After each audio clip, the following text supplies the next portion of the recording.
Cape Town Declaration on Land, Life and Society, written on the 9th of October 2025. We are engaged scholars from 53 countries, including 28 in Africa, who are trained across a range of disciplines and are gathered from the 7th to the 9th of October 2025 at a conference on land, life, and society organized by the University of the Western Cape. Our research in long-standing dialogue with social movements, intergovernment policy experts, practitioners, and people living on the land informs our engagement on the agency of a collective global response to the crisis centered on sustainable, safe, and healthy interconnections between land, water, food, and the climate. We are living in a moment of multiple overlapping crises. If we do not alter our way of living together and on the earth, we risk destroying humanity and the planet itself. The crises have been in the making for centuries and experienced as conditions of everyday life for the majority of peoples everywhere. Poverty and hunger are a reality for billions of people and more every day.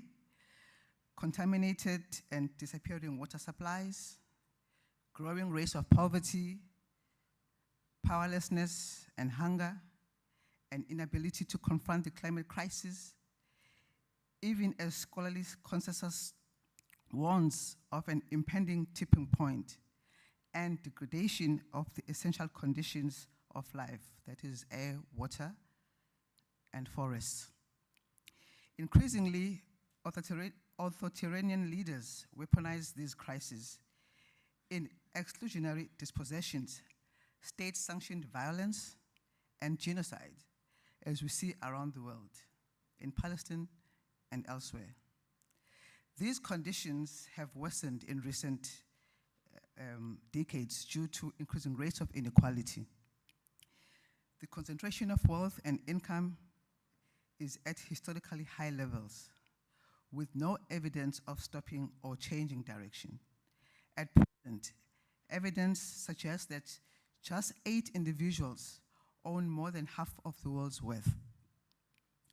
Nowhere is this concentration more evident than in land ownership, where inequality is dangerous and growing.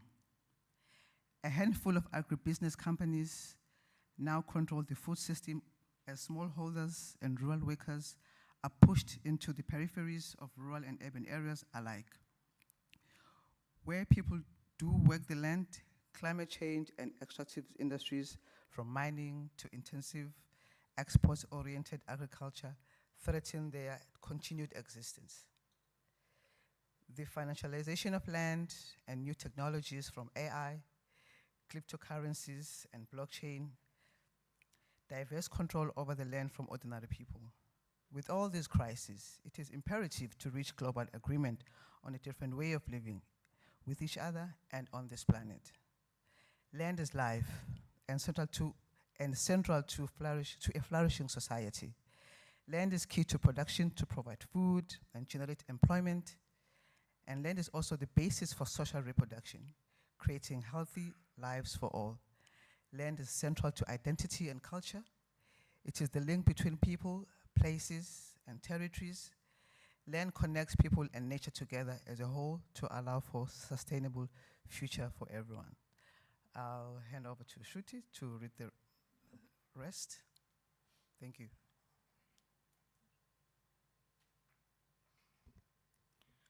Our research informs the following 14 priorities, which serve as our input to the upcoming International Conference on Agrarian Reform and Development, the ICARRD 20.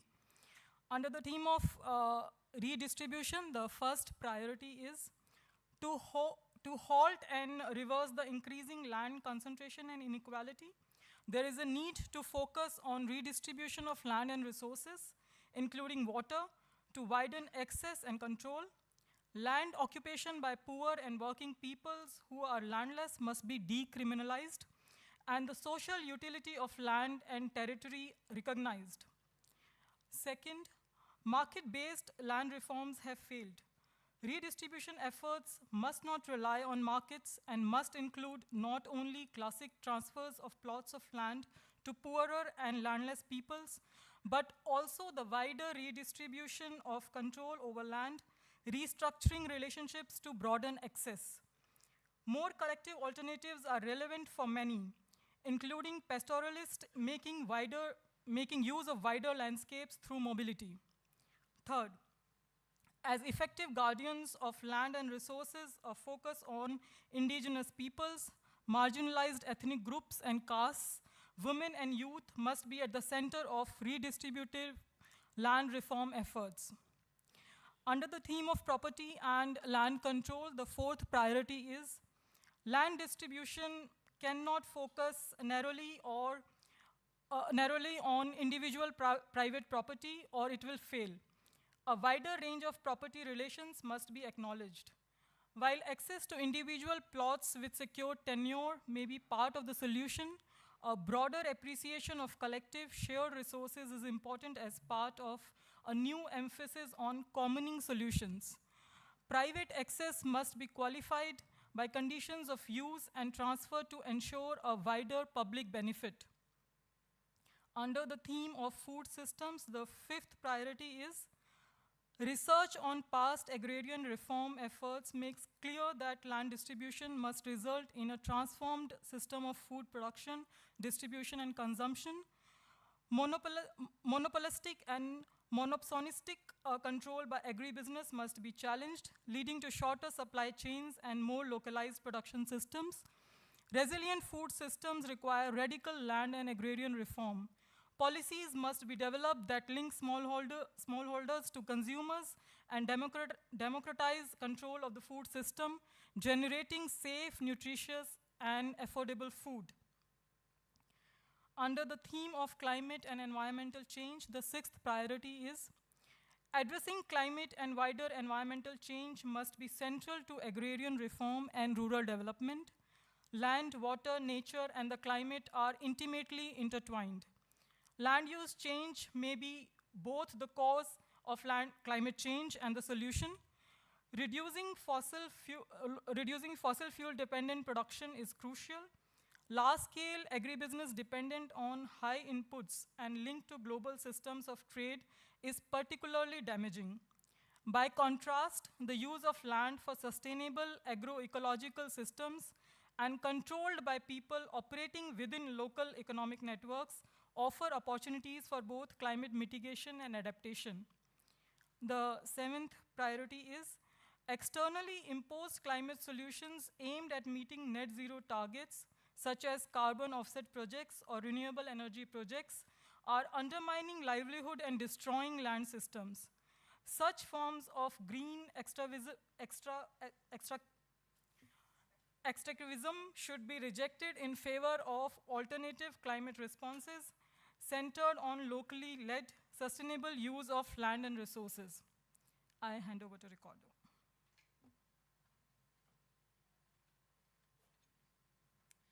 Okay, thank you for my colleague. So, in regard water and oceans theme, 8.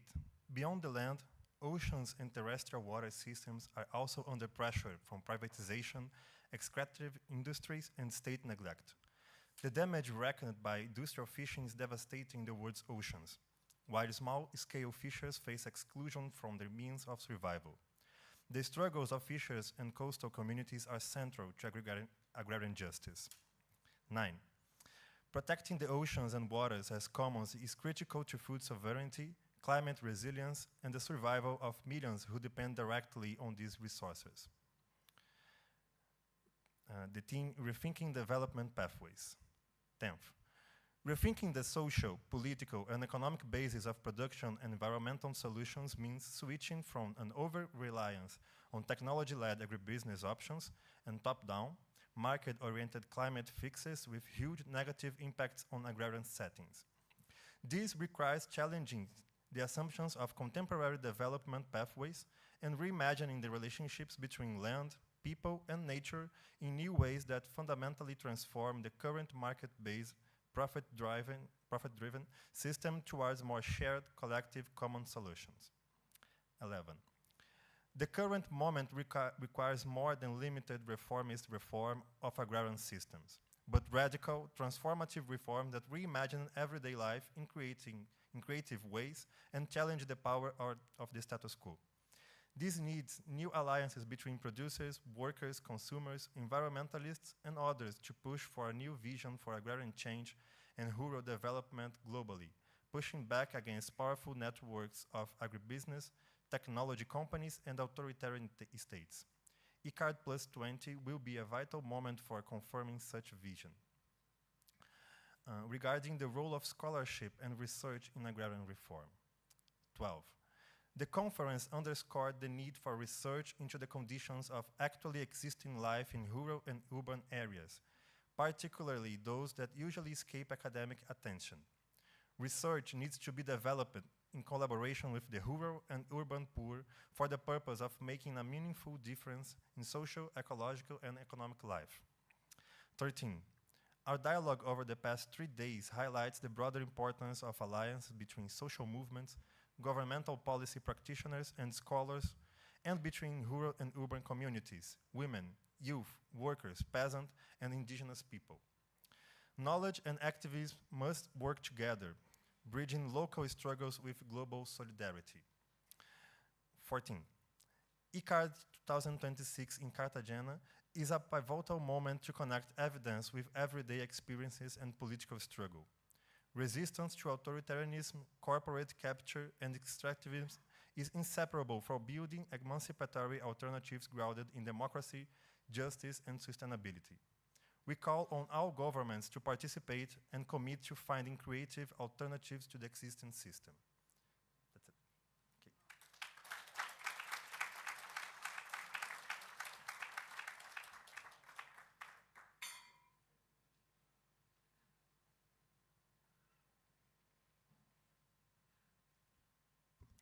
Thank you very much.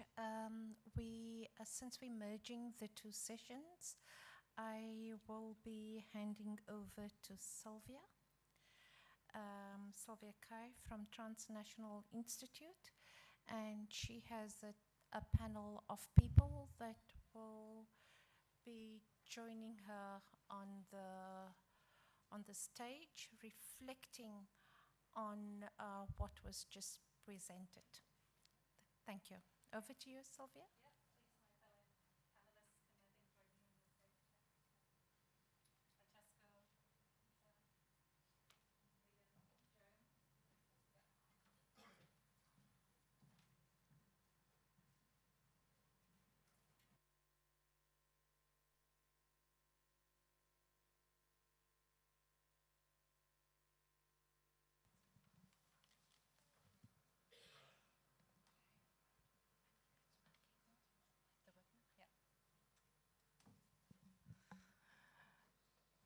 All right, well, we've arrived at our closing plenary. I'm going to keep it short and snappy. That's my challenge I've given to myself, and the challenge that I also will give to my fellow panelists, because I want to hold on to that great momentum that was just generated by that declaration, that very powerful declaration. And this plenary is really about the road to ICARRD Plus 20, or the second International Conference on Agrarian Reform and Rural Development, which is taking place 20 years after the historic ICARRD in Porto Alegre, Brazil.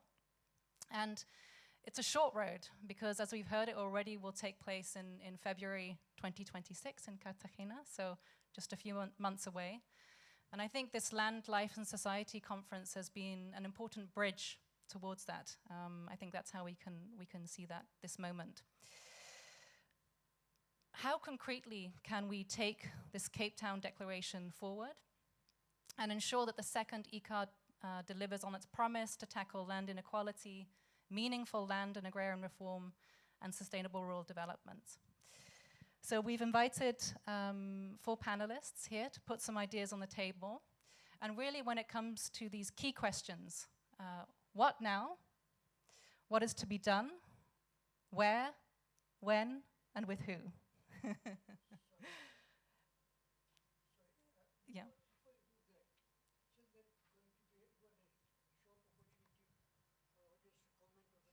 Yeah, and just that's a really good question, Professor Shivji. So we will have these inputs from the panelists, and then we will have an open moment to open to the floor to respond both to what the panelists have said about where to take it forward and to the declaration itself. Yeah. So we will combine the two. So on this question, where next? I think I want to start in a very locally grounded grassroots perspective right here in Cape Town. So I wanted to invite Megan Bobotiani, I hope I pronounce you, from Reclaim the City here in Cape Town to give us that perspective.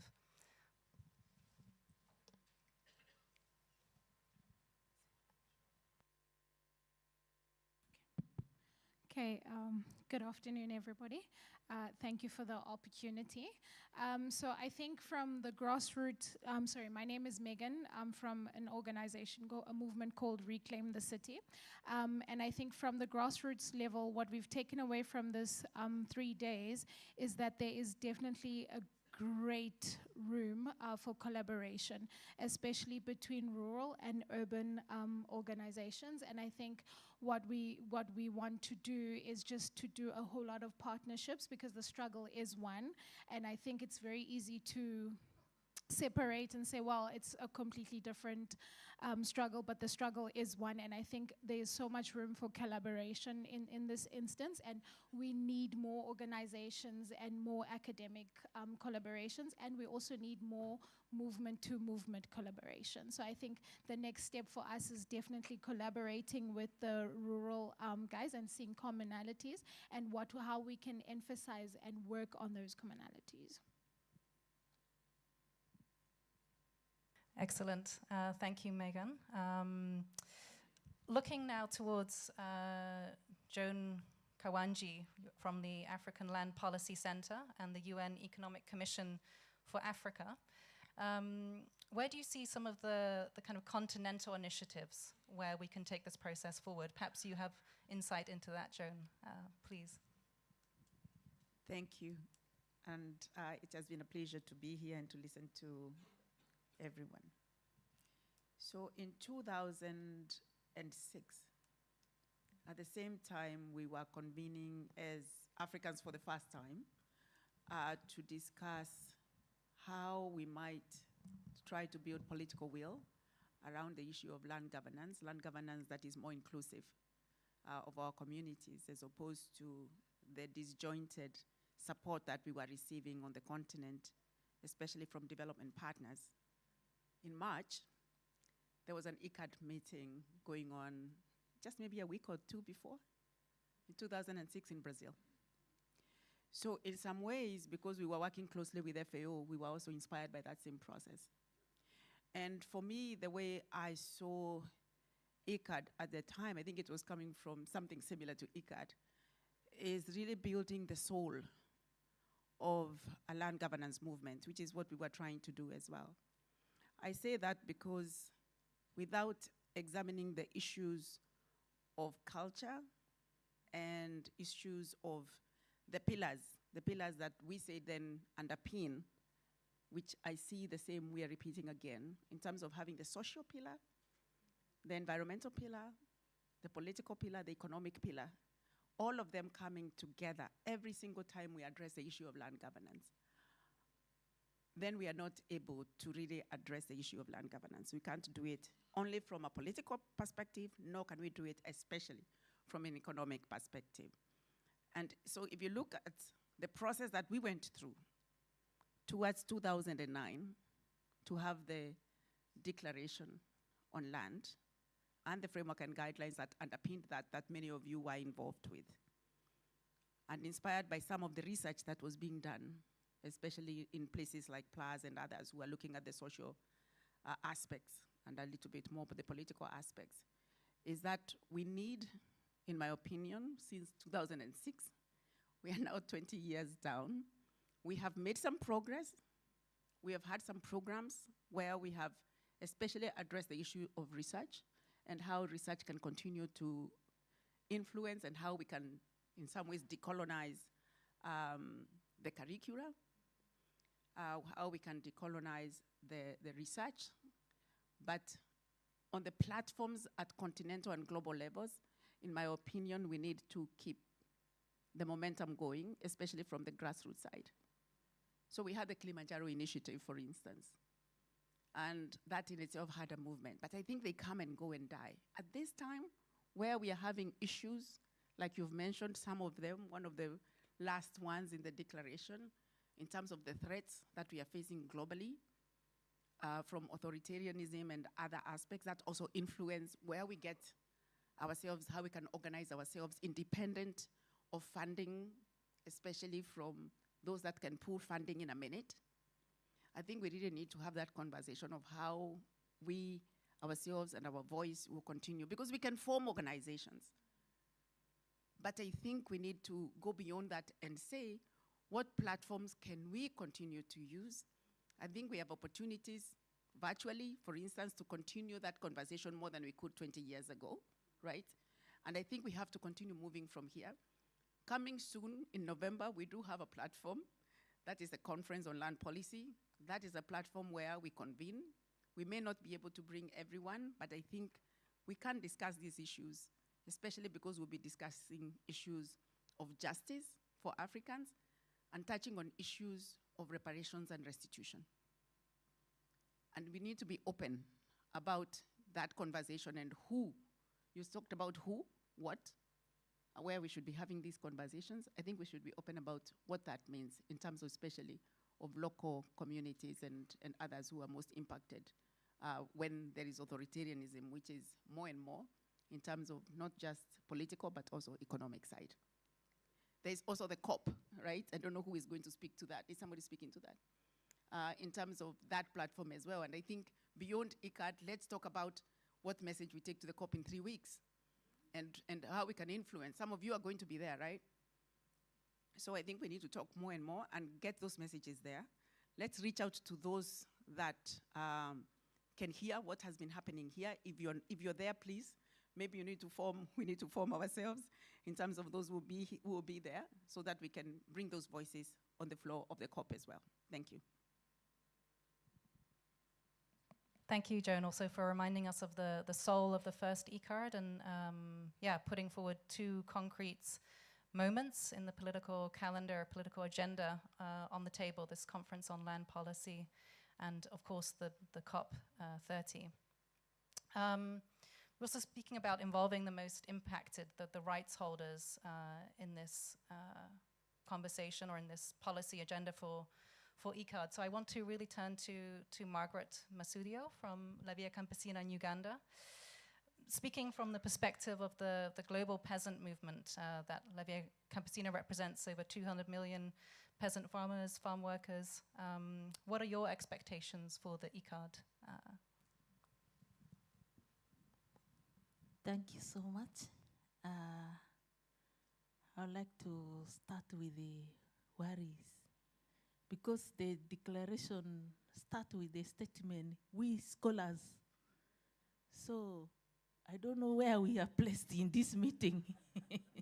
And if we go with that to our government, what will they say? Were you part of this meeting? So that is it, and in most cases, that is how the movements handled, especially peasant movements. So, first of all, we are affected by problems, and we need to address this problem to the people concerned. Because if we only talk to ourselves, we don't see any impact. Yes. So what I'm saying here is to mobilize the governments in our various countries to be part of the ICARRD, so that they listen to what we are demanding, to what we are going through. We might lament here, but they might be doing something which they don't feel that the local people are suffering. So we need to tell them. And when we tell them, we believe they will listen. and we have the political leaders. They need us, and we also need them. So at the time they will need us, that is when we can also pay them back. So they need to listen us when we speak to them. They have to be part of this ICARRD meeting, and they also organize conference meeting to mobilize more people from the different part of the continent so that they actively participate. So mobilization has to be massive in different areas, in different platforms. We have African Union meetings which emphasize on the land governance. Those are the opportunities where we can as well emphasize on this and ensure that they are part of the meeting of ICARRD. Then coming back to the issues of policies, you find most governments do the policy bottom approach. You are just imposed. So we need massive engagement with the policymakers, in form of community stakeholders meeting, assemblies, so that we discuss what is not fit for us in those policies, and the policymakers ensure that they work on it. And also, we need the teamwork. If I have only one finger, I can't do much. If I continue adding, and above the 10 fingers, I'm strong. If all of us put our hands together, we are strong. That's why we have come up with the declaration. We collected all the views. So let us work as a team with the farmers' movement, with the scholars, with the professors, with the scientists. Don't leave us behind. Don't speak on our behalf. We are here, we can speak these things, and we speak experience. So let's work as a team to ensure that we achieve. Because even in the conclusion, in the actions which we want to take, all is focusing towards the farmers are left behind, the rural people, the poor people, and it is pointing at us. So allow us to speak. Help us to speak best. Yes, so that is what I would like to say. If I will add. Thank you.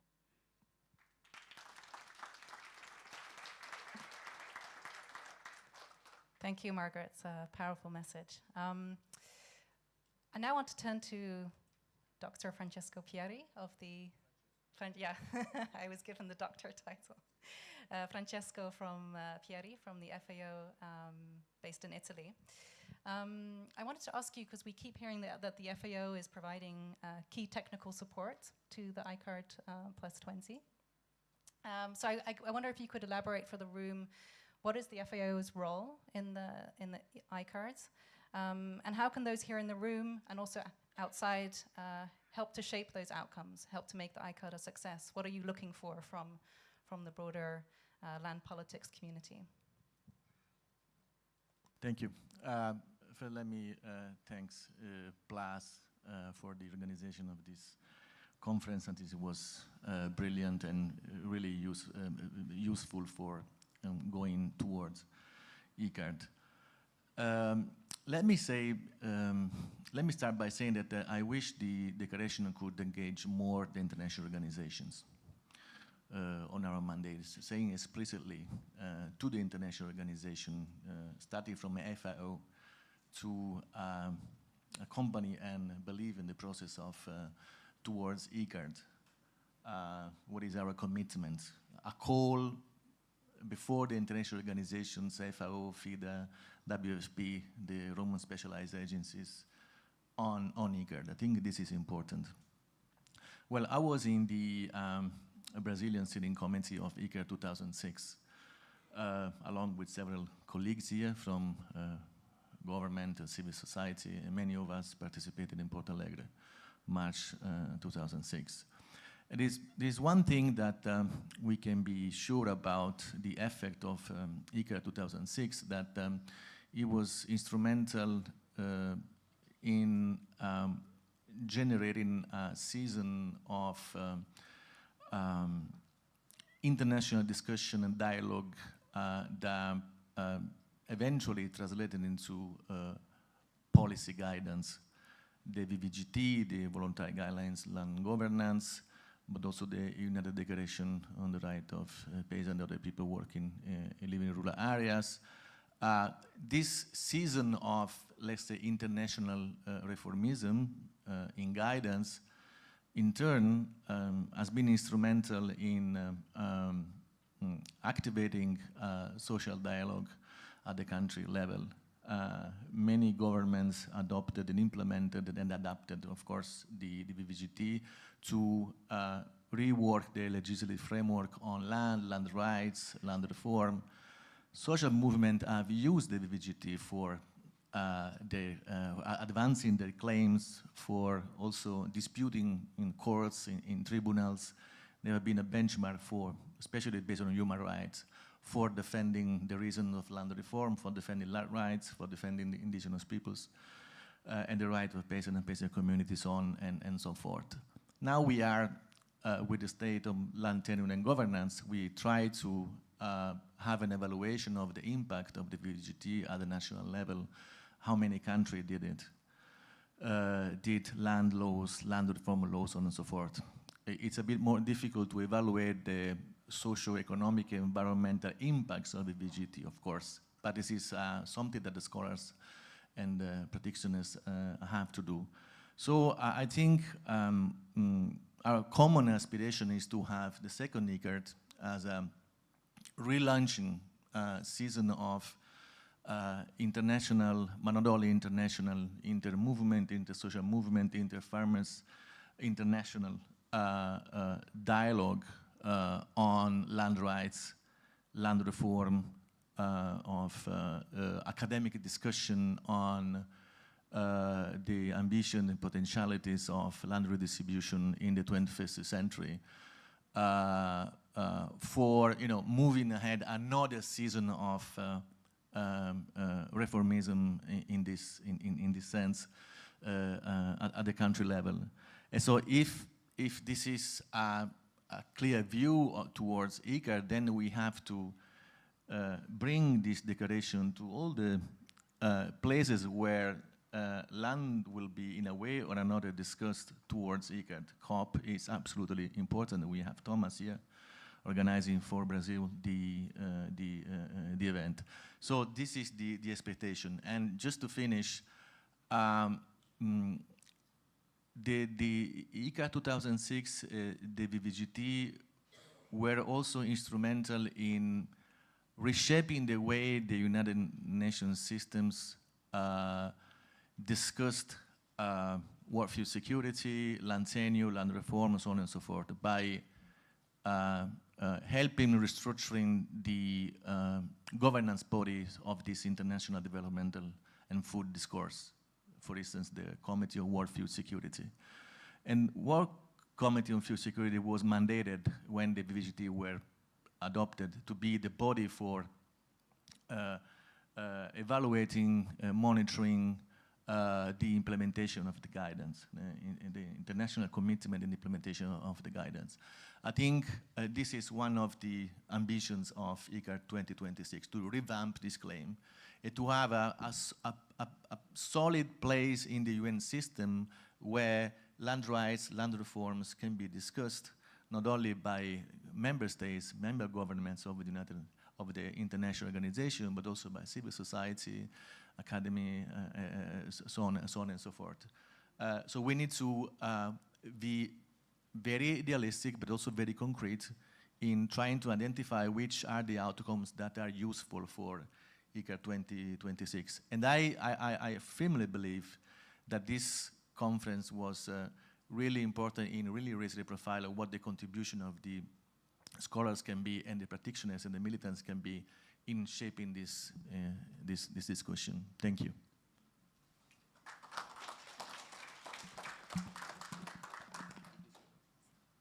Thank you, Francesco. Well, last but certainly not least, I want to give the word to Ethiopia Rojas. You're representing here the Ministry of Agriculture and Rural Development of Colombia, given that we understand the minister can't be here in person. So perhaps you can share with us, what do you see from the Ministry of Colombia, the next steps to prepare for ICARRDs? What are your desired outcomes and follow-up mechanisms that you want to see coming out of ICARRDs, and how can we contribute here in the room? Thank you so much. Thank you to my fellow panelists and also to PLAS for host this wonderful conference and also that powerful declaration, which of course contributes directly to this big effort that we are trying to undertake from the Colombian government to host this second international conference on agrarian reform and rural development. So we, the government, from the Ministry of Agriculture, but also the Ministry of Foreign Affairs, will host this second international conference on agrarian reform and rural development, precisely because the government of Gustavo Petro is deeply committed to advance social justice and ecological sustainability through the democratization of land policies. So both objectives, social justice and ecological sustainability, are just possible if we get and manage the democratization of land policies. So under the slogan, land to work, land for food, and land for life, we seek to renew this global commitment that Francesco was referring to. We seek to revitalize the international commitments to agrarian and climate justice, building on the foundations of the first ICARRD, and also other international frameworks as the voluntary guidelines for responsible land governance and also the Declaration on the Rights of Peasants. So we, the Colombian government, we host this conference as an act of political leadership from the Global South, from a Global South perspective, and that's why it was really important for us to attend this conference here in Cape Town, and also the alliances that we are trying to push forward with other Global South countries as the South African one, and also defending life in all manners and all our possibilities. So we will also present our own understanding and perspective of integral agrarian reform, redistributive agrarian reform, in response of the land inequalities, and also demonstrating that agrarian justice is essential for peace, food sovereignty, and a just climate transition, considering also the discussion that will take place in the COP30. So we expect official delegations from 120 national governments to be represented at ICARRD Plus 20. We expect to generate concrete political commitments, follow-up mechanisms, such as the FAO Global Land Observatory functions and tasks, and also a platform for sharing practices that drive land redistributive reforms, the democratization of resources, and the transformation towards sustainable, resilient, and fair food systems.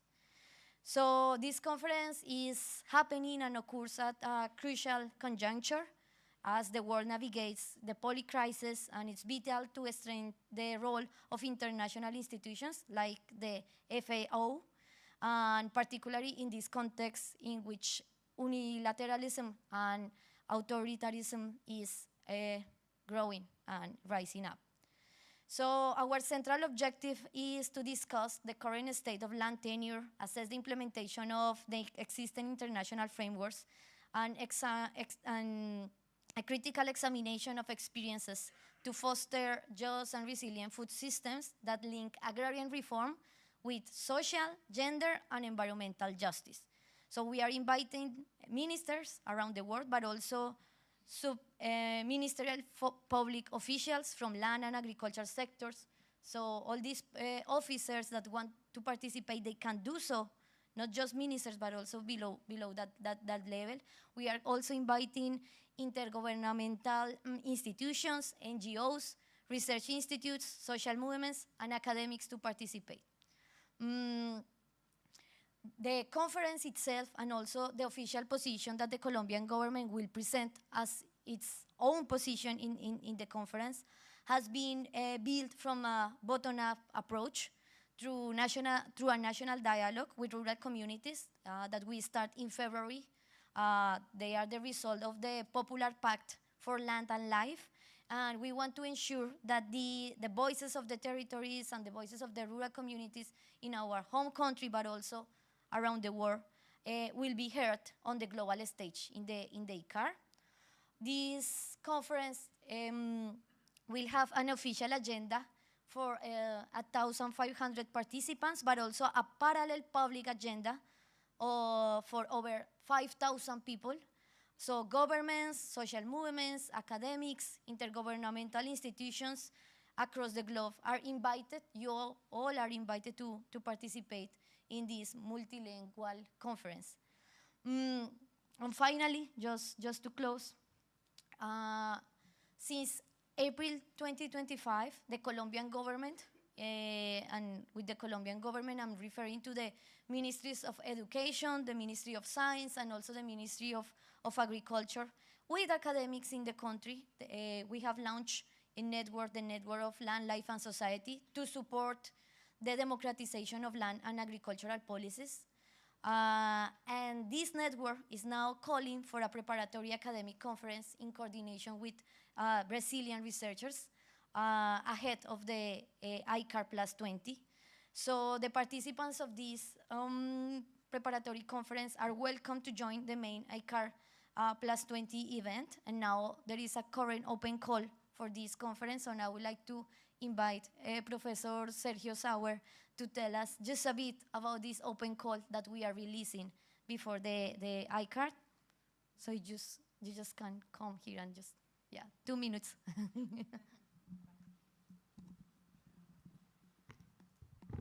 Thank you, Ita. Thank you, PLAS team, for this great conference. Has been 3 great days in terms of, sharing, exchanging ideas, putting out and restating our demands for land politics, land reform, and so on. So thank you very much. What Ita just announced, we are trying to one step forward in terms of preparation for ICARRD Plus 20. So a call or organized by this Colombian network for land, life, and society. Some of us with Brazilian scholars gather in this national network for rural studies. Professor Leonildo is here. Professor Bernardo is also part of that. Also Casas, Ricardo is here, and others.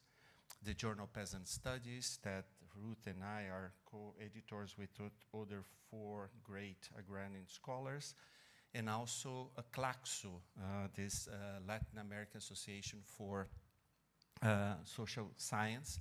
All this organization network are, calling us all to be in Cartagena from 20 to 22 of February.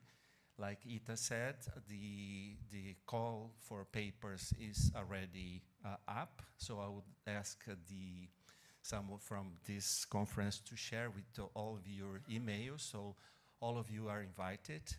The organizations are from Latin America, but the idea is this international conference of academics and activists for land reform. Okay, so all of you are invited. So please join us in the sense that we need to speak up and really put the land reform, comprehensive land reform, new land reform, 21st century reform in the political agenda. So that's very important that we gather in these different conferences and put up our ideas to push the policymakers, the decision makers to follow and really build governmental and state action to fulfill the rights of the people living and working in the rural areas. Okay, so everybody's invited. Please come to Cartagena in February. It's a very nice place, but more than nice beach, we want you there to share with the ideas that we share here so we can really push our governments to move forward, okay? So you're invited. Thank you, Sergio, for the invitation, and we look forward to having that open call circulated amongst this group. So I want to open it now to the floor to reflect both on what you heard from the declaration. The idea is not so to be wordsmithing any particular articles or paragraphs that you might have some issue with, but really if you have some urgent burning questions or contributions, things that were missing, things that you want to raise with respect to sort of flagging that for the declaration. And then as well, if you want to respond to anything that you heard from the panel in terms of next steps, what really resonated with you, what is missing, I think we can collect as much as possible one round of reflections on that. And then I will hand back to the panelists for whoever wants to perhaps respond to some of those things that were raised. Before I do so, I do just want to give the floor to Ruth, because I know that also the South African Ministry of Land Reform and Rural Development had a contribution to make about next steps. He couldn't be here, but he sent a message, I understand. Yeah.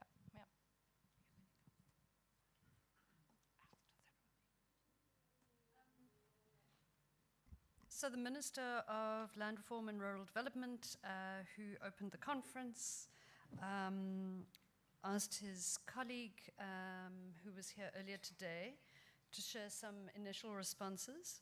Firstly, the department has agreed that it will start a process of engaging internally to discuss the participation of the Minister and the Director General in the ICARRD.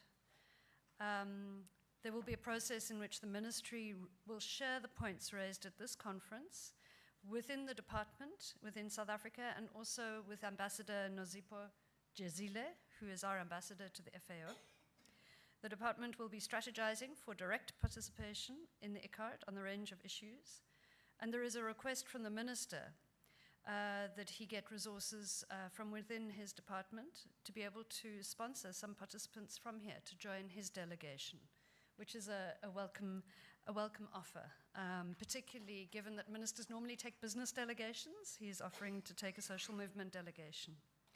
The Minister views the ICARRD as a resetting moment on land reform in South Africa, and would also like to place the subject of reparations on the international agenda, clearly in line with the African Union's focus this year. And in relation to some of the presentation of evidence about South Africa's land reform that was shared during this conference, the Minister has committed to make consequence management the norm and not the exception in his own department when addressing land reform failures. So that's wonderful. That's from the Ministry. Thank you.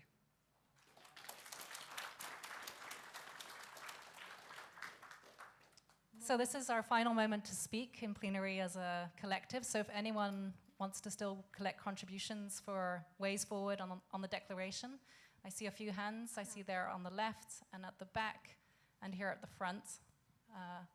And 4. Yeah, I see 4, 5. Yeah, okay. Yeah, thank we'll you just very do one much. round, so yeah.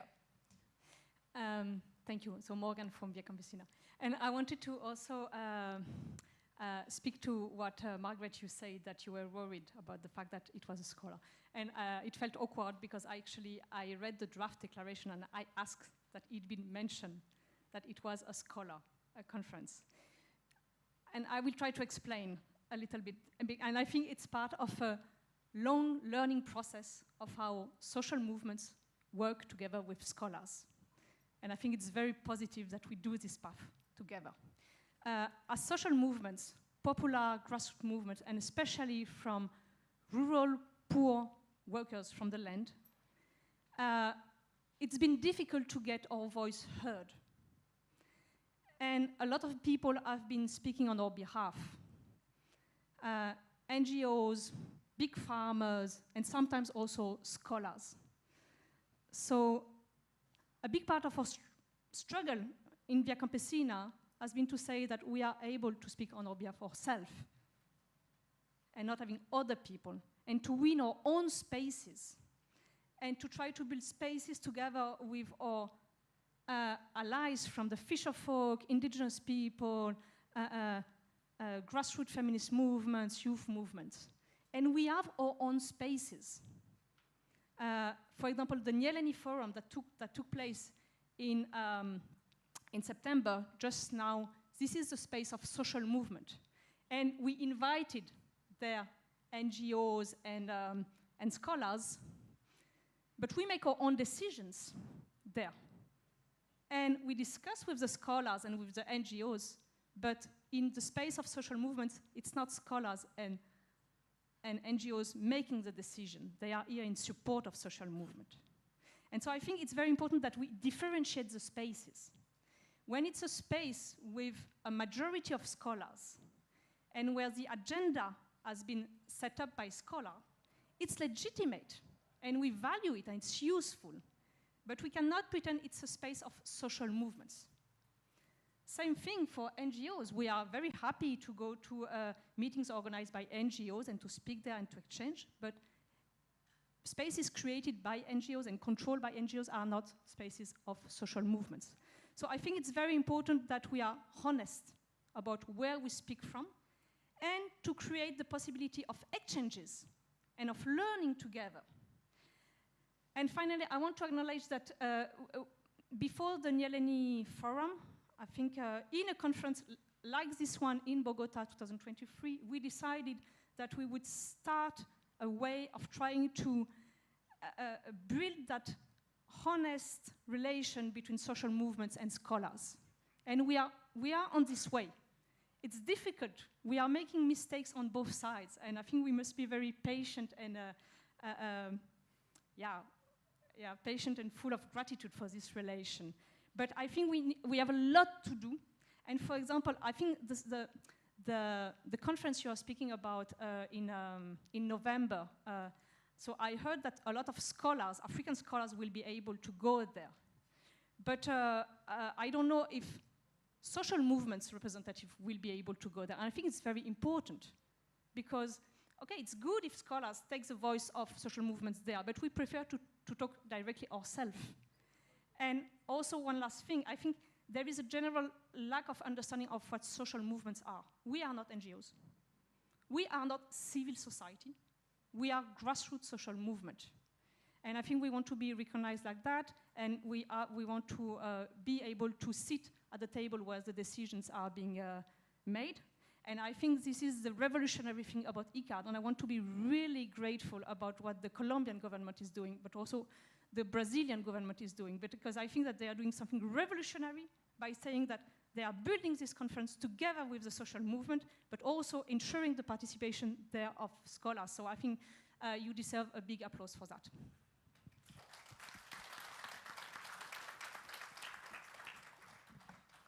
I think there was at the back, Mark had his hand up. Yeah.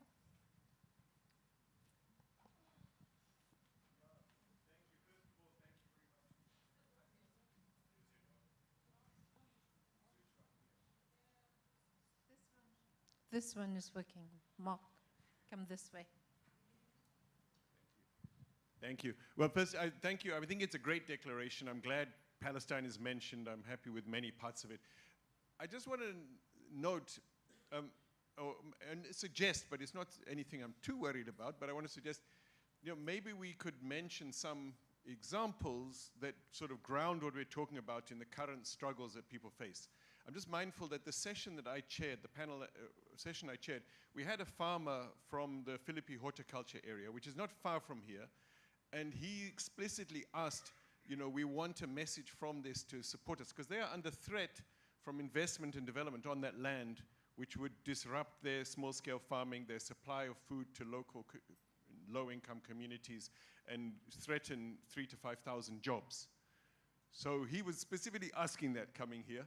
And I'm wondering if there is any room, and other farmers are here, maybe, and might have their own real struggles that we should, whether as scholars or whatever, we should sort of show solidarity with, or show we were listening to those demands. And it maybe reinforces the wider call. I mean, his call was protect the land and water in the Philippi horticulture area. And that's one case, but it's an example of what's happening all over and the need to protect land and water everywhere for food production, for livelihoods, for jobs. Okay, I'm going to do this side and then we move over. There was one right at the front. Yeah.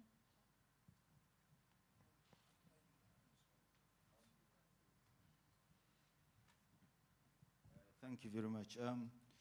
My concern with regards to what I heard on the declaration from Africa is that there is no indication of where traditional leaders lie.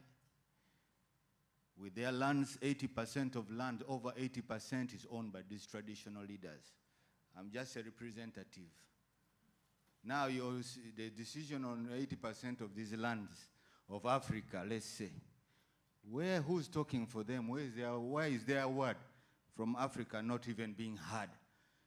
Is this going to continue to be the trend? Thank you. Okay, thank you. My name is Murtala from Nigeria. I look at the expected outcome of the ICARRD plus 20 that's going to happen in Colombia. And I'm a bit concerned on the expected outcome. There are three majors once here: strengthening multilateral, final declaration on 2026 to 3036 agrarian reform agenda for 10 years, and proposal for financing mechanism. I should expect maybe we find a way where we connect the evidence from the research, from the professors, from the academians, to the policymakers that implement the strategic plan that we want to share here for the next 10 years. So maybe we should look at the expected outcomes and begin to think of capturing evidences of what has worked somewhere, what is working and what is not working in terms of land reform in Africa, Asia, Caribbean, and other parts of the world, as one of the expected outcomes, where maybe at the end of the 5 days in Colombia, we should be able to share something, maybe a generated evidence of what is working and what is not working and why. Thank you. Thank you.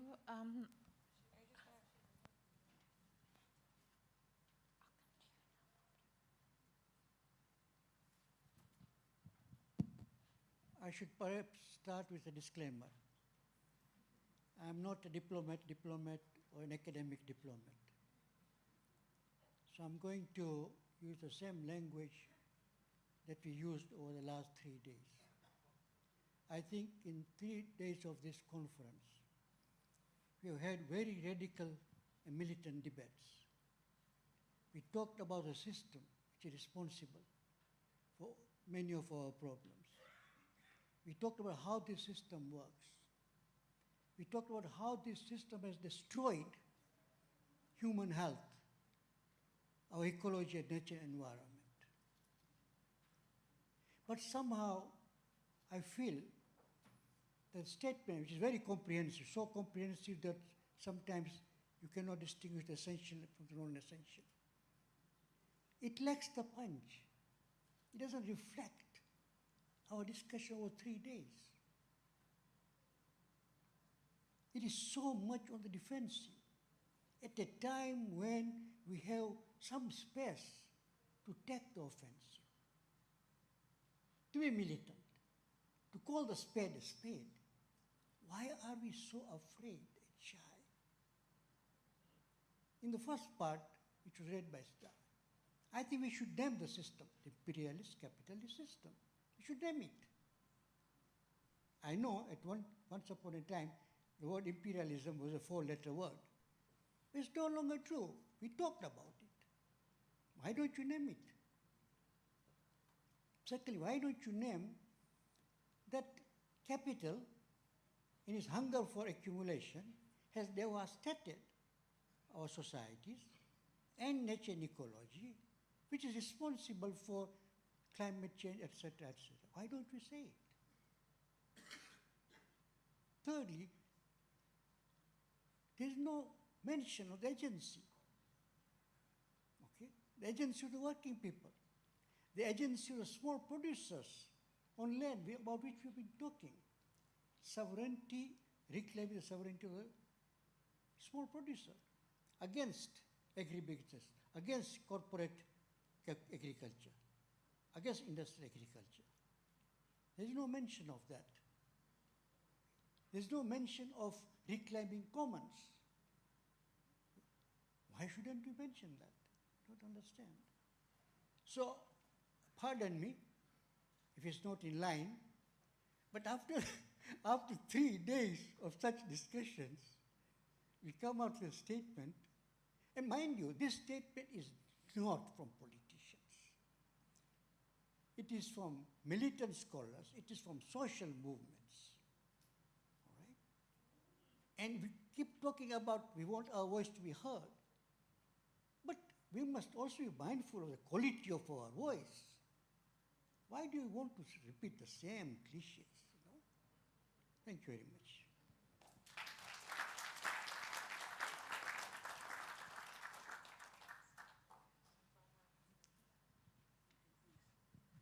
Maybe I stand here.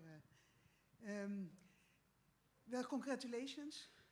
Very powerful discussion that we still continue.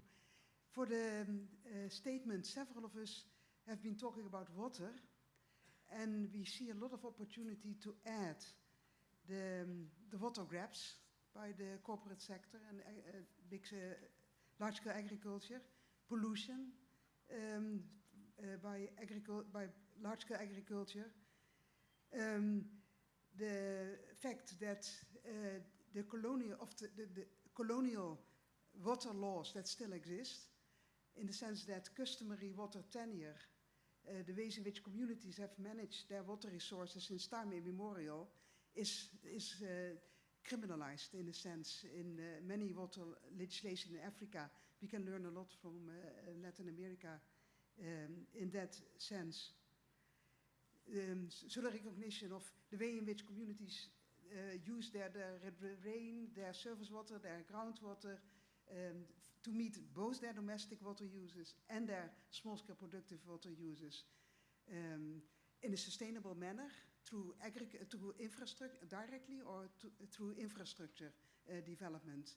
It can be public, water supply for domestic uses is often public, or irrigation can also be public, but there's a huge investment by communities themselves in infrastructure as well. So in addition to the excellent work that PLAS is doing now on the oceans, the water in the oceans, these are major issues in terrestrial water management. And the good news here is that the FAO is now filling the gap of the voluntary guidelines on water, fisheries and forestry.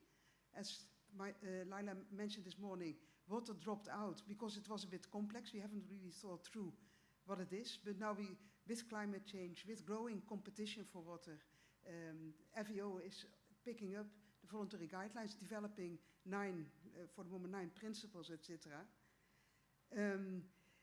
Where they collaborate also with the human rights framework, the special rapporteur on the human rights to water. It's very clear the notion of water as a common good, because we all share water. The fact that I use water means that somebody else can't use water. We have to share it. There can be enough water in flooding, etc. But when in the dry season, the droughts, it's clear that priorities have to be set in sharing water.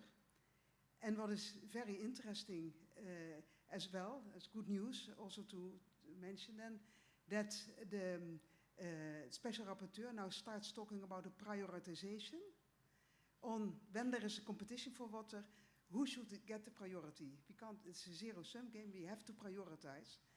And he mentions that water for life is the highest priority, and life is then both domestic uses, but also productive uses that contribute to the right to food and the right to an adequate standard of living. And it includes aquatic life. So the fisheries come in that sense as well. Well, thank you, Barbara. I'm just going to ask you to wrap up. Anyhow, so there is good news that to build upon. Point made. Yeah, point well taken about the importance of water grabs, water tenure. Finally, I think Ben was the last person and Thomas,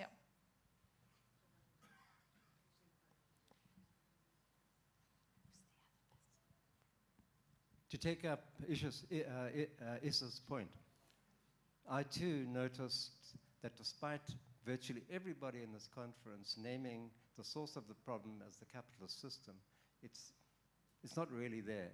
It's buried there, but it's not strong. I also took note of a discussion earlier in the conference about how sensitive the issue of expropriation is. If you put on the agenda radical expropriation, the powers of the world get very nervous about it. In fact, some governments are not saying we're going to expropriate agribusiness because it's sensitive. So in that discussion, there was a memory of previous moments, Indonesia, Chile. We also had the Zimbabwean experience with sanctions imposed directly, quickly, as a result of land occupations movement. In other words, this question is a strategic question. It's not that we are wrong about the source of the problem. It's what do we do about it at this moment in time, given the global balance of power. This is an authoritarian moment. In the United States, the Democratic Party, for that matter, is being called a far-left organization. The left is being targeted. Is it the moment to declare capitalism as the source of the problem? Or are we going to be politic about it? Are we going to say, so in other words, it's how we position ourselves. So Gramsci distinguishes between a war of position and a war of maneuver. But the war of position is building the capacity to take power. It's the war of ideas. The war of maneuver is the moment of taking power. But you have to precede that with a long-standing war of position. So I don't know the answer to this question. I think those of you who are more aware of the global geopolitics and the situation in different countries can make a comment. But I think it's a very important question that Issa has raised. How do we position ourselves in ICARRD? I think maybe we need to have more discussion about these strategic issues and questions of emphasis. In other words, engage in the war of position.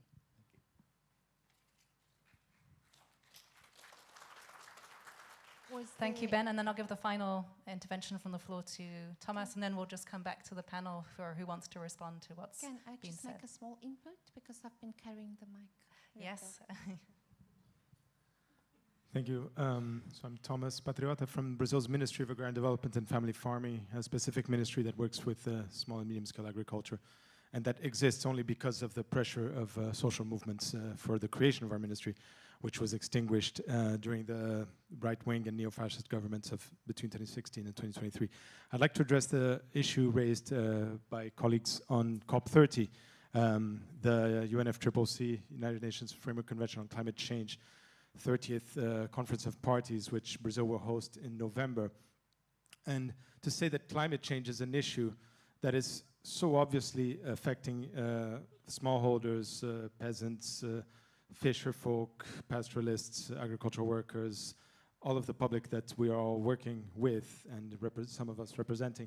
And yet this issue has been completely marginalized in the debates on climate change, even though they represent about 40% of the world's population. So our ministry has struggled and taken on a few battles to be able to give not only visibility but recognition in the negotiating space, which regards the normative component of this manifold number of documents that are discussed in the UNFCCC negotiations. And we've targeted some of them strategically based on the limitations of personnel that we have, but the Sharm el-Sheikh Joint Work Program on Agriculture and Food Systems, the Action Plan on Gender, the Global Goals on Adaptation, and the Just Transition Work Program. These have been the ones that we've been able to at least put the names of small-scale farmers or family farmers, which were completely absent of all the 6,000 documents on climate change, which sounds unbelievable, but it's true. Even agriculture was very much sidelined, agriculture in general, in these COP discussions, because the focus has traditionally been on energy and industrial, that part of emissions. But actually, 1/3 of emissions globally come from agriculture, food systems, and land use. And here, land use, of course, is what I want to stress, because we're in a conference that's talking about land. And Brazil, actually, which has a clean energy matrix, it's the reverse ratio. 70% of our emissions are linked to agriculture and land use. So we have a global responsibility towards this. And here, again, we've been aiming to show, not only in the negotiations, but here is what I want to talk about mostly, is that COPs are also opportunities for many different actors from governments, social movements, and all different sectors of society to potentially join forces around some key agendas. And so the so-called action agenda of COP30 may be actually more strategic than even the normative negotiation agenda is important, don't get me wrong. But in terms of mobilization, which is also another dimension that the Brazilian COP30 presidency has taken on. So we've created this circle of peoples in which we are aiming to put this recognition of family farming as one of the key peoples that should be recognized, reminding all the actors that only 1% of climate finance is directed at smallholders, even though they're 30% of the population. But most importantly, perhaps, our proposal, an solutions acceleration plan, and I'll finish with this, that we're proposing involves 3 pillars, which include a global training platform for agroecological practices, also an initiative on bioinputs and sustainable technologies such as small-scale machinery, and territorial mapping with the social organizations and governments to evolve, to enable the interventions in the territories with the farmers, small-scale family farmer organizations at the center, for us to be able to fundraise with different actors to scale agroecological and accelerate the agroecological transition. So this is just a call. Also to be present at COP30, there will be also the People's Summit in parallel, which we are also supporting. So this was just to give some information, and I'd be happy to speak to anyone who wants to know more about it. Thanks. Thank you very much. Is it on? Yeah. So in 2014, when the small-scale fisheries guidelines were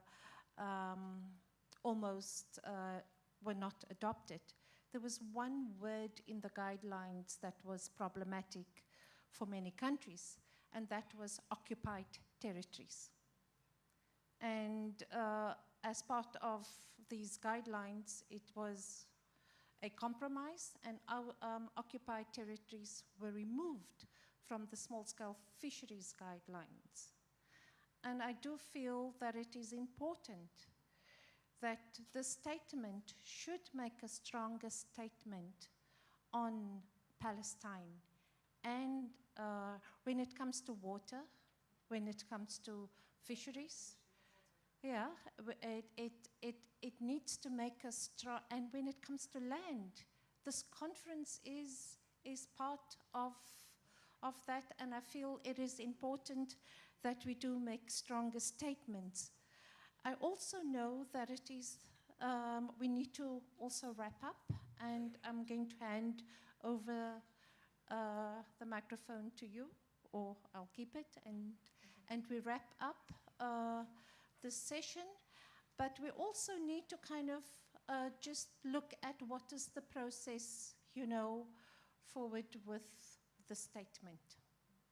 We can't leave it as that. We need to have a process where more inputs will be considered, and I think that is what we need to discuss. If not, there may be many of you who have inputs that didn't have the chance to say, that I think needs to contribute to the document. I think it should honor the process of a 3-day conference on land, life, and society. And if we want to make a declaration, more inputs would be needed. Thank you. Thank you, Muniba. I want to just give a final words very shortly to any of the panelists that just want to respond to anything that was raised from the floor. I think there were perhaps a few points that I can imagine some of you may want to respond to. There was a question, I think, to Joan about the involvement of social movements in this November conference on land policy. I don't know if you want to say something about that. Ita, there was, I think, a question perhaps more directly for you about the the evidence, the empirical basis, the evidence and research basis that you'll be using to inform the conference, and what kind of research and knowledge platforms that may come out of it. Perhaps that links also to the conference that Sergio was raising. And then there was this question about the broader positioning of the conference in this political conjuncture, this political moment that we're in.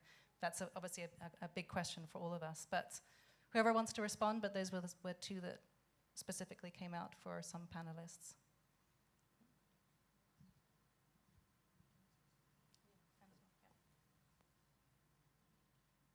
This is from the point of view of an officer of an international organization of the United Nations, no?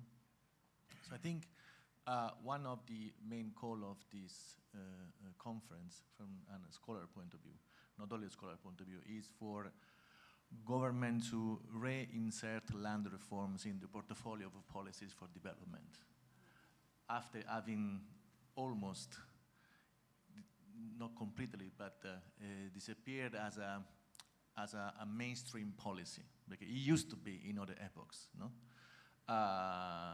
From the end of the Second World War, around decolonization, land reform were key in the reformist, but also revolutionary agenda of different government from ideological point of view. That period was over for many years.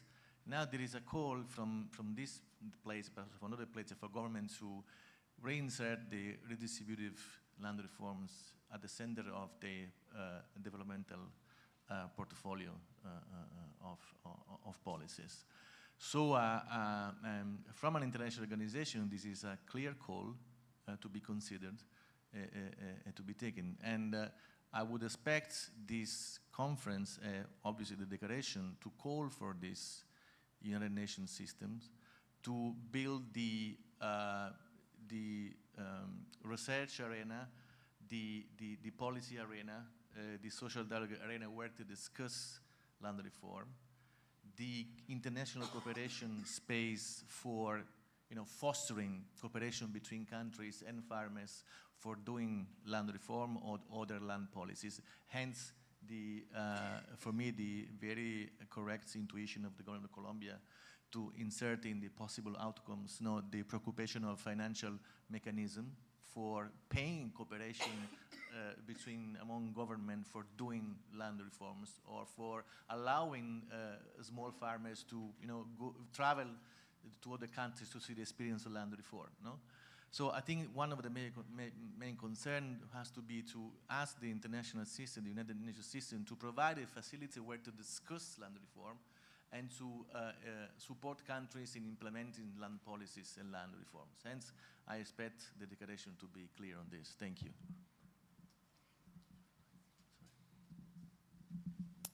Thank you. In addition to, let me first say that I also represent an international organization, and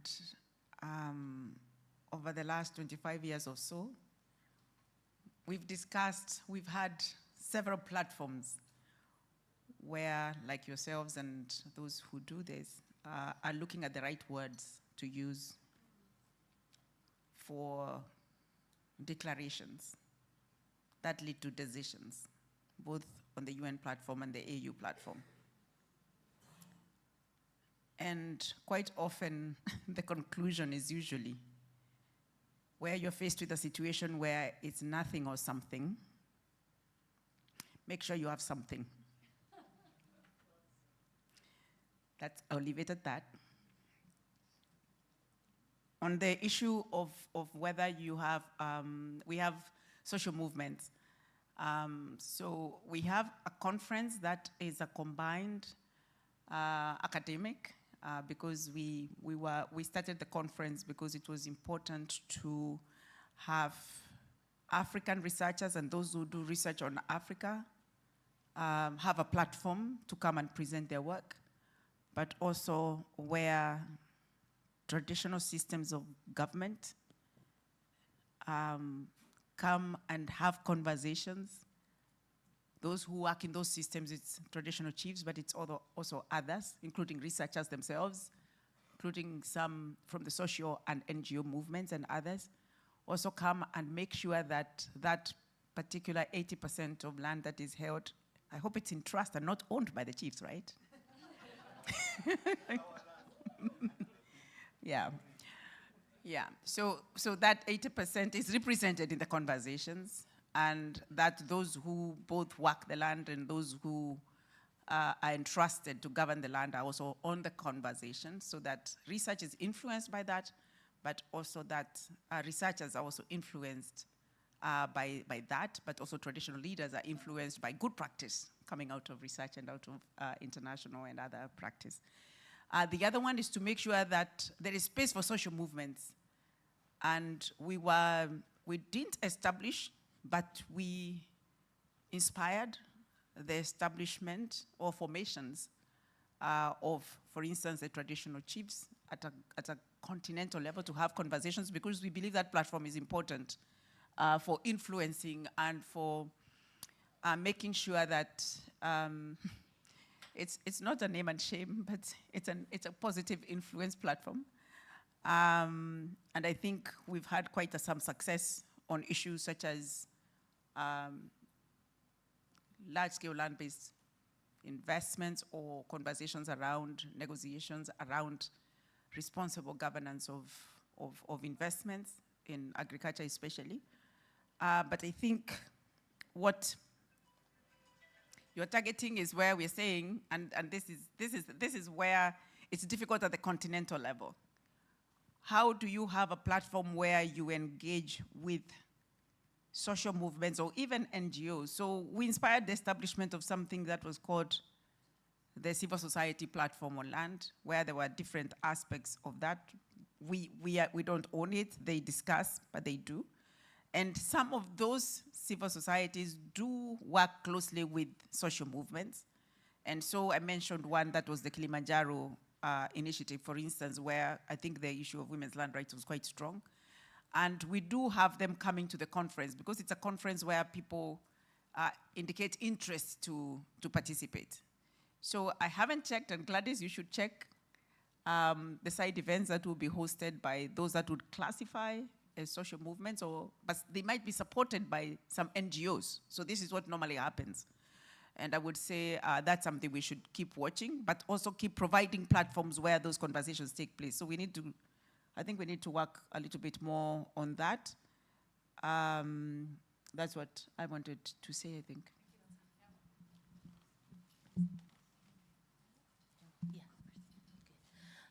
Thank you so much. I just want to say two things here.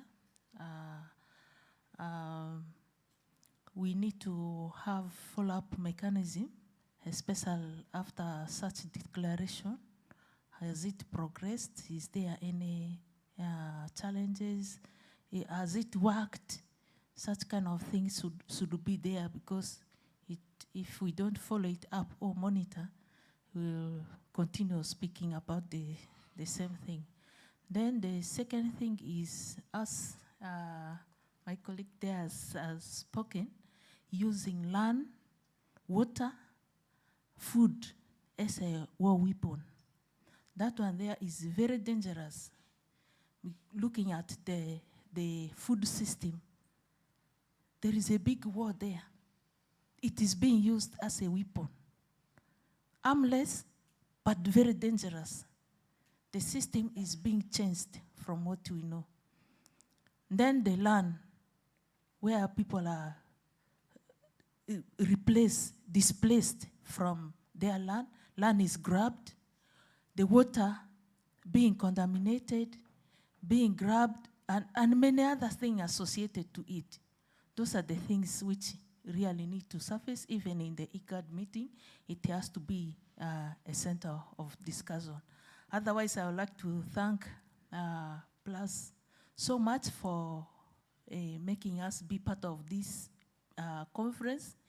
We have interacted a lot with the scholars. We have learned a lot. It has also increased our knowledge.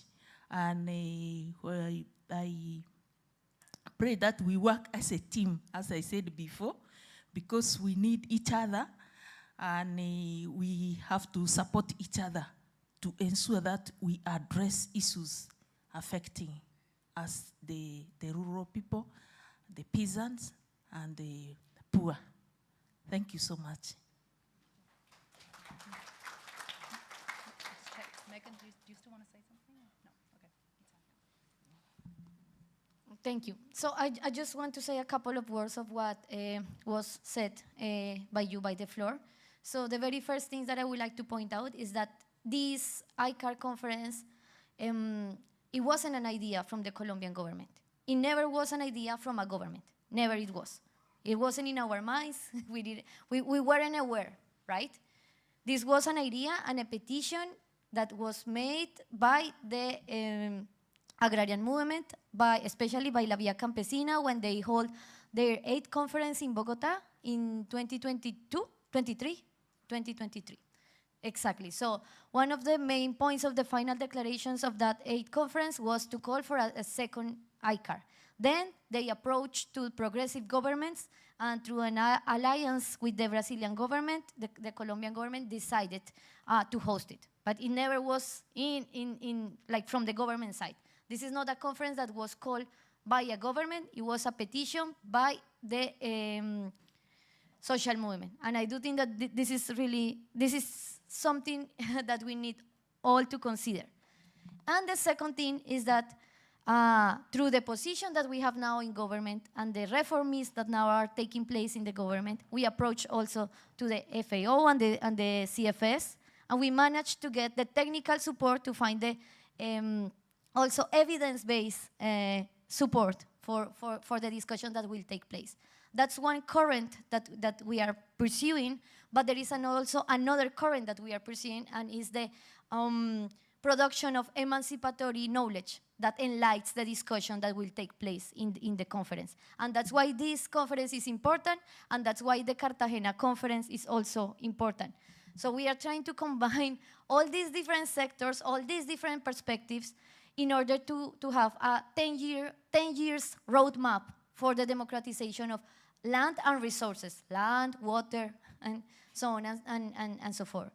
So given this and have said this, I would like also to react on the proposals on the declaration, and also to be really clear and pragmatic of the next steps of the Cape Town Declaration, because the Cape Town Declaration will be a powerful tool for the ICARRD, and we cannot just leave that open and like an open-ended declaration. We need a text, we need the approval of that text, and we need it in order to strengthen the following steps for the struggle for the democratization of land, water, so on and so forth. So I just wanted to say this, because it's really important that all the important thoughts, discussion, reflections that we have had so far during these 3 years can be concrete and can build towards the road to ICARRD and the 10 years plan.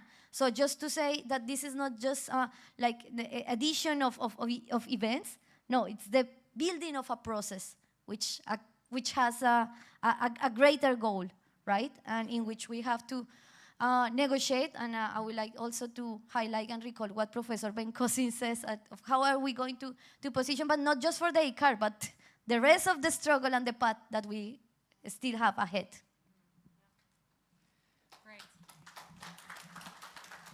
Well, I think I would just like to invite another round of applause, please, for our final panelists. Yeah.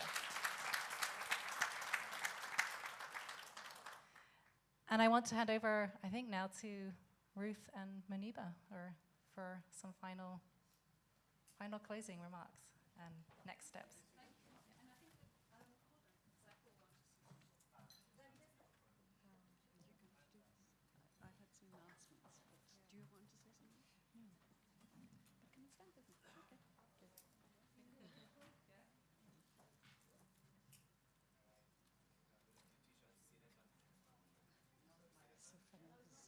Smiling one.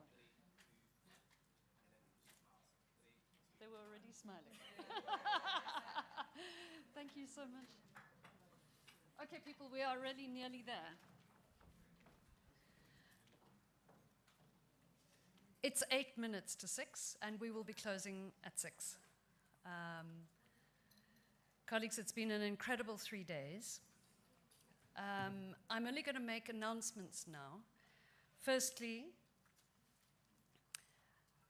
After such a rich discussion, there isn't going to be any definitive conclusion. This is a process. It builds on many processes. It will lead on to many processes. We've been humbled and just amazed at the response to the call for this conference. I think the responsibility of PLAS and of LDPI as the co-conveners is to ensure that we finish off by providing clear outputs of the conference. So firstly, the rapporteur notes of every single session, including the 7 plenaries and the 50 parallel sessions, will be consolidated together with the daily summaries and sent to you by the weekend. The photos, organized by Day, thank you very much, the 2 photographers, will be made available. The link to all the photographs has been sent out on the WhatsApp group. It will be resent to you. Many people have asked about publications, and this conference involved dialogues, presentations of various kinds, but many people have written papers. Not all of those papers have been shared. So we've been asked, what is the possibility of publishing papers collectively from this conference? And so the answer is that there have been discussions with, as of today, 4 academic journals that would be interested in pulling together collections of papers around the themes of this conference. So a follow-up final email, we will not be spamming you, a final email will come within the coming week explaining a process where you could either submit your paper that you would like for consideration, or indeed offer to be one of the people that convenes a collection and co-edits a collection of academic papers.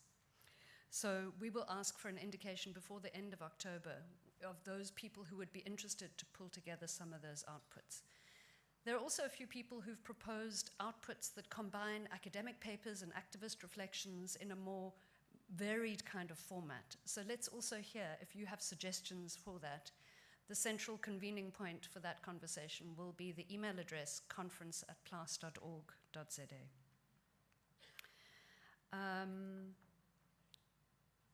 Just to say, the Conference on Land Policy in Africa that's taking place 10th to the 14th of November in Addis Ababa is a key moment where especially many of the African representatives here will be meeting again. And in our final email, we will ask everybody among who's attended this conference to indicate if you do plan to be there, so that we can set up a coordination mechanism before and during that conference, perhaps for a side discussion to see how we pull from this event through the African conference through to the ICARRD. Finally, the discussion about a declaration. So there are mixed messages, and of course it is complicated, and we've all seen the richness and the diversity of views. So as the conveners, I think that our responsibility is to ensure, as Ita has said, that there is a declaration, even if not everybody is 100% happy with it. So I have a proposal which is to balance inclusion, critique, and additions without allowing it to balloon or to delay indefinitely. And that is that we will make the entire declaration available on a Google document for tracked changes only for 20 hours from now. So by tomorrow afternoon, 20 hours from now, by 24 hours time, we will have a declaration so that it can go out within a day of the conference. Is that okay? Yeah, okay. Okay, so with that, I just want to say from PLAS's side, it's just been an honor and an incredible gift to be part of this conversation and to learn so much from activists, movements, other scholars from around the world. We are a small fish in this vast sea of struggle, and it's been a real pleasure. And because there are so many people to thank, I'm going to ask Deshni to come up here. Where's Deshni? She has a very long list that she will read really fast, and then we will have a final poem. Yeah. Thank you. PLAS today is feeling very grateful. Our Cape Town Declaration is a clarion call to the world that working together is the only way we can move forward. 53 countries, 250 delegates, 3 days, and 1 team. Today, PLAS sends its appreciation to the people who have made all our critical work here possible. Thank you to Minister Mzwanele Nyonso, Minister Marta, and I'm going to try this, Marta Carvajalino Villegas. Carvajalino. Right, I'll practice. To the University of the Western Cape, Rector and Vice Chancellor Professor Robert Balfour, members of the University Executives, UWC Institution of Advancement, UWC Communications, and other departments at the university who have assisted, the LPC and our NALGA network, plus board members, who have come, GIZ, Ford Foundation, and Trust Africa, our co-conveners, the Land Deal Politics Initiative, the Government of Colombia, La Via Campesina, the International Planning Committee for Food Sovereignty, Reclaim the City, the Alliance for Rural Democracy, Intlungu Yase Mantontombeni, Vulamasango, Pathways Institute, Women on Farms, Inyanda National Land Movement, Ndifunu Ukwazi, Land and Accountability Research Center, Amadiba Crisis Committee, Masifundise Development Trust, Vulnerability to Viability Global Partnership, the School of Public Health and Life Sciences, and Sandby Venues, the AV and the tech teams, thank you. Our photographers and videographers, the UWC Choir, Luanda the Poet, our caterers, our cleaners, the residential and catering services at Res Life Building, every single one of our student assistants, Nkuzi Development Trust, the PLUS team that made this event happen, and if you can, I know you're very shy, but please stand up. Joy, Pelela, Donovan, Carla, Emmanuel, Cien, Shay, up, up, up, up. Yes, there we go. And our rapporteurs, thank you. Thank you to our researchers, Dr. Farai Mtero, Dr. Siriaka Kizimana, and Kaniso Gumede. Our professors, Professor Muniba Isaacs and Professor Mafahara. Our director, Professor Ruth Hall. And this year, as you know, PLUS turns 30. I hope my messaging was very clear. Oh, are you clear? So, to our emeritus professor and founding director, Ben Cousins. Wait, I'm not done. It takes a particular kind of leader to create an enabling environment for your people to do the great work that they have done. And look at what you have done. I hope that as you're looking here, 3 decades later, you are celebrating with us. Please, can we give Ben a standing ovation?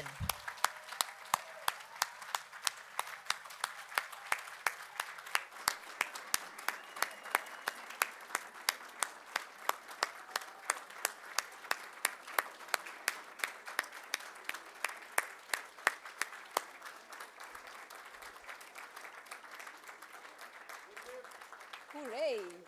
Thank you very much, colleagues. If you can give me 1 more minute, please can you follow our photographers outside? I would just like to have, oh, Luanda. I forgot that you were actually closing this program. But after Luanda's done, please, can you follow the photographers outside? We just want to take a group photo. I'm channeling you today, Ruth.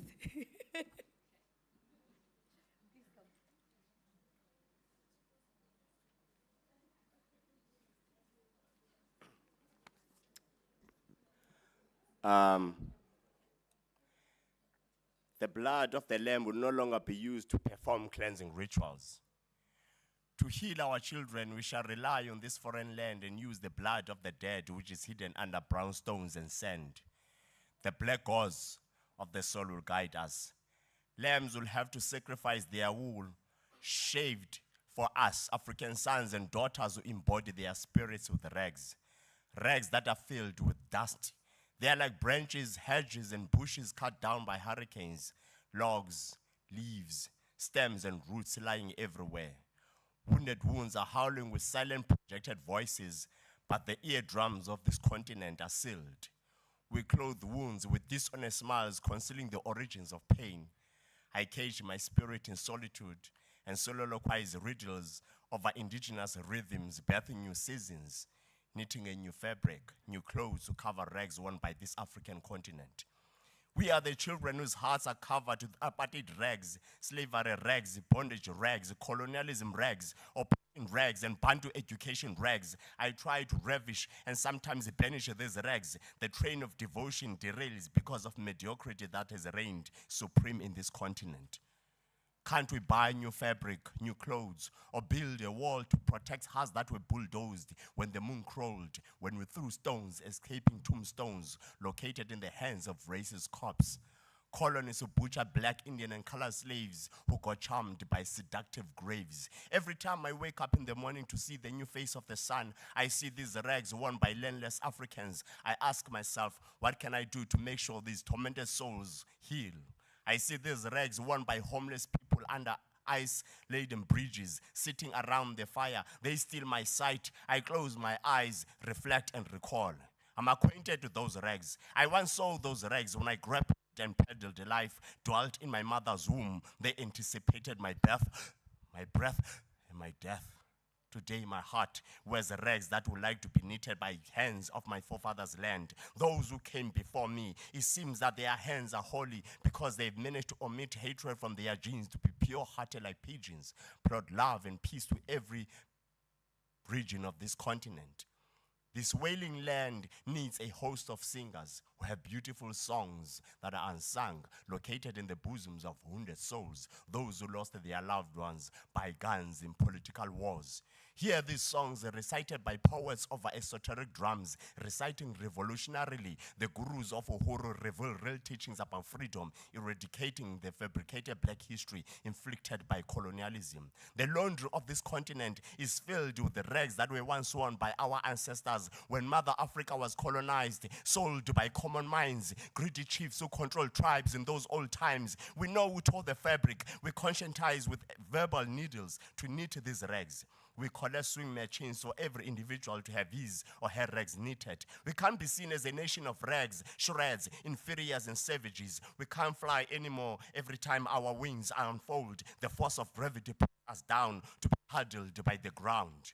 We must rise up and rise up. We must rise up from the ashes and enjoy the taste of the sky. Like the moment when Lazarus was risen up. I want to hear his sister scream on distant shores with her voice. Yeah, the black nation has risen up. Yeah, the African continent has risen up. I want to see the bones of Martin Luther King Jr. emerge from the grave, compound with soil, dust, and ashes. Stand on the podium and scream, free at last! We must resist, be labeled and doomed as a nation of subhuman beings, baboons and barbaric buffoons, because even baboons do fall in love with their beauty like Narcissus. They genuflect on the banks of history and bath faces of Robert Sobukwe, Sol Plaatje, Tom Mboya, Patrice Lumumba, Kwame Nkrumah, Victoria Mxenge, Tsitsi Mashinini, Winnie Madikizela Mandela, and Stibiko's blood, seeking for black consciousness. They rise with new dawn and soar with broken wings in the cosmos with eyes fixed to the soil, sons and daughters of the soil, illuminating the land of their forefathers. My blackness is no longer a carpet to step on, but a golden stepping stone. I no longer see this black golden stepping stone because my eyes are covered with rags. I want to see beyond these rags. I want to reach for the sun, see beyond impediments. I throw my eyes beyond the rags of colonialism, oppression, bondage, slavery, and apartheid. These eyes dilate to see a new black fabric. Thank you.